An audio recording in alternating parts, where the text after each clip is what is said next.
பொலிவுடன் morning news. வணக்கம். செய்திகள் வாசிப்பது எம்பிரியா. அவனாசி கோவம்ச திருமண மண்டப அறக்கட்டளை சார்பாக இலவச மணமாலை நிகழ்ச்சி சிறப்பாக நடத்தப்பட்டது. அதில் கோவம்ச பண்டாரத்து சமுதாயத்தை சேர்ந்த மக்கள் பெருந்திரளாக கலந்து கொண்டு தங்களுக்கு தகுந்த வரங்களை தேர்வு செய்தார்கள். சுமார் 300 ஜாதகங்கள் பரிமாறப்பட்டன மற்றும் வருகை தந்த அனைவருக்கும் மதியம் அன்னதானம் நடைபெற்றது. இது முற்றிலும் இலவச சேவையாகும்.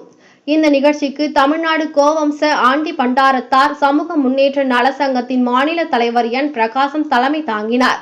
உடன் மண்டப அறக்கட்டளை செயலாளர் சுப்பிரமணியன், தலைவர் வேலுச்சாமி, துணைத் தலைவர் உதயகுமார், சரவணன், கோபால், பொருளாளர் கணேஷ், நிர்வாக குழு உறுப்பினர் ஆசிரியர் நடராஜன், ஜோதி என்கிற சுந்தர வடிவேல் மற்றும் மகளிர் அணியினர் கலந்து கொண்டனர். இளைஞர் அணி தலைவர் செந்தில்குமார், செயலாளர் யுவராஜ், பொருளாளர் கார்த்திகேயன் உள்ளிட்டோர் கலந்து கொண்டார். நிகழ்ச்சியை தொடர்ந்து திருவாதிரை மாங்கல்ய விமர்சையாக 300 பெண்களுடன் மாங்கல்ய பூஜை நடந்தது. நன்றி.